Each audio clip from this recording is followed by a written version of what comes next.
नमस्कार, आदाब, सत श्री अकाल, जय भीम, जोहार। मेरा नाम है नवीन कुमार। भाजपा के दिन ही बुरे चल रहे हैं। बंगाल में ममता ने पानी पिला रखा है और मध्य प्रदेश में पार्टी की ही एक दिग्गज नेता सरकार के पीछे पड़ गई है। अब मामा की हालत खराब है क्योंकि भाजपा ने यह तो कभी नहीं सोचा होगा कि राज्य की पूर्व मुख्यमंत्री और मोदी सरकार में गंगा मंत्री रही उमा भारती सरकार के खिलाफ आंदोलन छेड़ने की चेतावनी देने लगेंगी। वो अफसरों को चेतावनी दे रही हैं कि सत्ता में बैठे भ्रष्ट और निकम्मे नेताओं के सुनना बंद कीजिए। सवाल है कि मध्य प्रदेश में सत्ता किसकी है? भाजपा की है। शिवराज सिंह चौहान मुख्यमंत्री हैं, तो क्या उमा भारती भाजपा के मंत्रियों को भ्रष्ट और निकम्मा बता रही हैं?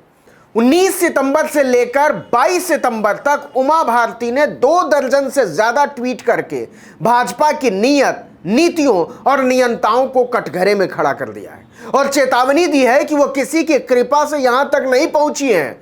अगर आपको याद हो तो उमा भारती के नेतृत्व में ही 10 साल से मध्य प्रदेश की सत्ता में जमे दिग्विजय सिंह को भाजपा ने बुरी तरह हराया था, लेकिन मुख्यमंत्री बनने के केवल 10 महीने बाद उन्हें कुर्सी छोड़नी पड़ी थी। वो पिछड़ी नेता हैं और इसके बाद उन्हें पार्टी तक से निकाल दिया गया। 2011 में उनकी वापसी हुई और 2014 में जब नरेंद्र मोदी की सरकार बनी तो उन्हें गंगा मंत्री बनाया गया, लेकिन 5 साल पूरा होने के पहले ही उन्होंने इस्तीफा दे दिया और अगला चुनाव न लड़ने का ऐलान कर दिया। उन्होंने कहा कि वो 3 साल के लिए राजनीति से संन्यास ले रही हैं। अब वो 3 साल का समय पूरा होने वाला है तो उमा भारती राजनीति में अपनी पुरानी जगह को हासिल करने के लिए जोर लगा रही हैं, लेकिन वो बीजेपी में रहते हुए बीजेपी की कब्र खोदने लगेंगी। इससे शिवराज सिंह चौहान ही नहीं, पूरी पार्टी सदमे में है। उमा भारती ने मुद्दा बनाया है शराबबंदी को। उन्होंने चेतावनी दी है कि अगर जनवरी तक शिवराज सिंह चौहान ने राज्य में पूर्ण शराबबंदी लागू नहीं की तो वह राज्य की महिलाओं के साथ सड़कों पर उतर जाएंगी, आंदोलन छेड़ देंगी। इतना ही नहीं, अगर मध्य प्रदेश की सरकार नाकाम रहती है तो राज्य की महिलाएं इसे लागू करने के लिए लठ भी उठा सकती हैं। उमा भारती ने इसे लेकर ट्वीट की पूरी श्रृंखला दागी है और जो हैरानी की बात है वो ये कि अपनी चेतावनी में उन्होंने मध्य प्रदेश के मुख्यमंत्री से पहले प्रधानमंत्री और भारतीय जनता पार्टी को टैग किया है, इसके साथ ही राज्य के राज्यपाल और आरएसएस को भी। लेकिन जनवरी क्यों, अभी क्यों नहीं? उमा भारती ने ट्विटर पर लिखा है, इस बीच मेरी गंगा यात्रा भी संपूर्ण हो जाएगी। फिर सारी स्थितियों की समीक्षा 15 से 20 जनवरी 2022 के बीच करेंगे। मुझे यकीन है कि सरकार शराबबंदी का फैसला करेगी, अन्यथा फिर शराबबंदी के खिलाफ महिलाएं सड़कों पर उतरेंगी तथा मैं भी उसमें शामिल हो जाऊंगी। अभी तक भाजपा ने उमा भारती की मांगों को गंभीरता से नहीं लिया है, लेकिन पार्टी उमा भारती की क्षमताओं को अच्छी तरह समझती है। उन्हें लंबे समय तक दरकिनार करना बहुत मुश्किल होगा। इसलिए प्रदेश अध्यक्ष बीडी शर्मा को बयान जारी करना पड़ा कि राज्य सरकार भारती की मांग पर गंभीरता से विचार करेगी। वो हमारी सम्मानित नेता हैं। थोड़ा पीछे चलकर देखिए तो जनवरी 2021 में मुरैना जिले में अवैध शराब पीने से कम 20 लोगों की मौत हो गई थी। उमा भारती ने इस मौके को लपक लिया। उन्होंने तुरंत भाजपा अध्यक्ष जेपी नड्डा को चिट्ठी लिखकर पार्टी शासित सभी राज्यों में शराब पर पाबंदी लगाने की मांग कर डाली। उन्होंने गुजरात और बिहार का उदाहरण भी दिया, जहां शराबबंदी के कारण बड़ी संख्या में महिलाओं ने नीतीश कुमार के समर्थन में वोट दिया। उमा भारती ने अपनी मांगों के समर्थन में 8 मार्च 2021 को एक आंदोलन का ऐलान भी किया था, लेकिन इसके बाद कोरोना की दूसरी लहर आ गई और बात आई गई हो गई। बीजेपी ने भी इसको कोई खास गंभीरता से नहीं लिया, लेकिन उमा भारती अपने ऐलान को नहीं भूली। हालांकि भाजपा में कुछ लोग ये भी कहते हैं कि उमा भारती अब किसी भी तरह से बीजेपी में अपने पुनर्वास का जुगाड़ लगा रही हैं। उन्होंने आंदोलन का ऐलान तो कर दिया है, लेकिन इसे आगे ले जाने के लिए समर्थन नहीं मिल रहा है और असलियत यह है कि वो जुलाई में राज्यसभा भेजे जाने की उम्मीद कर रही थी।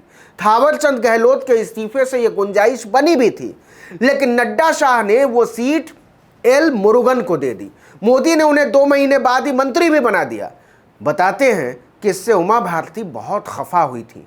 इसी के बाद उन्होंने आंदोलन में उतरने का अल्टीमेटम दे डाला। उमा भारती को अच्छी तरह पता है कि शराबबंदी का मुद्दा उन्हें महिलाओं के साथ ज्यादा आसानी से जोड़ सकता है। इसलिए उन्होंने सीएम शिवराज सिंह चौहान को जनवरी की डेडलाइन दे दी है। देखिए कि 2023 में मध्य प्रदेश में विधानसभा के चुनाव होने हैं और भाजपा की स्थिति अच्छी तो बिल्कुल नहीं कही जा सकती। उसने जैसे तैसे कांग्रेस को तोड़कर अपनी सरकार बनाई है। ऐसे में अगर उमा भारती ने रोड़ा अटकाया तो भाजपा का काम बिगड़ सकता है, क्योंकि उमा भारती की पिछड़ी जातियों में अच्छी पैठ मानी जाती है। दूसरी बात, उमा भारती उत्तर प्रदेश में भी अच्छा खासा दखल रखती हैं। 2014 का चुनाव उन्होंने झांसी से जीता था, लेकिन योगी आदित्यनाथ अब उन्हें यूपी की राजनीति में कतई देखना पसंद नहीं करेंगे और मध्य प्रदेश में वो शिवराज सिंह चौहान को नहीं सुहाती। अब तो ज्योतिरादित्य सिंधिया भी बीजेपी में है और वो भी उमा भारती की एंट्री का हर कीमत पर विरोध करेंगे। तो उमा भारती करेंगी क्या? उमा भारती को करीब से जानने वाले बताते हैं कि उन्होंने एक जबरदस्त पत्ता छिपा रखा है और जैसे ही वो पत्ता निकलेगा बीजेपी के लिए असहज स्थिति खड़ी हो जाएगी। वो पत्ता है पिछड़ी जाति का कार्ड।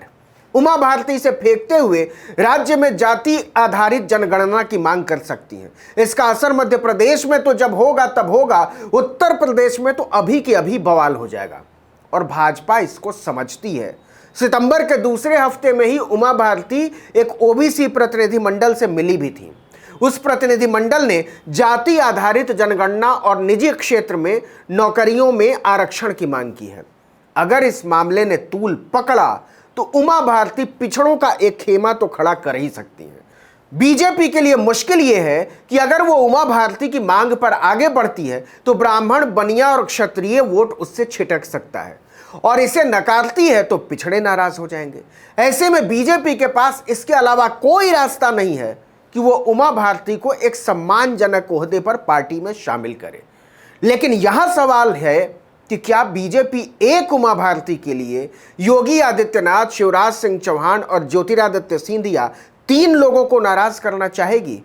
जिनकी धमनियों में भाजपा का लहू बहता है वो कहते हैं सवाल ही नहीं। मतलब उमा भारती आंदोलन के रास्ते ही अपनी जगह बना सकती हैं और ये इतना आसान नहीं है। इस वीडियो में इतना ही, लेकिन अगर आपने आर्टिकल 19 इंडिया को अब तक सब्सक्राइब नहीं किया तो फौरन कर लीजिए, बेल आइकॉन दबाइए। अगर आप YouTube पर देख रहे हैं तो सब्सक्राइब कीजिए और Facebook पर देख रहे हैं तो वीडियो देखने के बाद पेज पर जाइए और फॉलो कर लीजिए। हमारा वीडियो आपको कैसा लगा कमेंट करके बताइए भी, लाइक ज़रूर कीजिए। नमस्कार।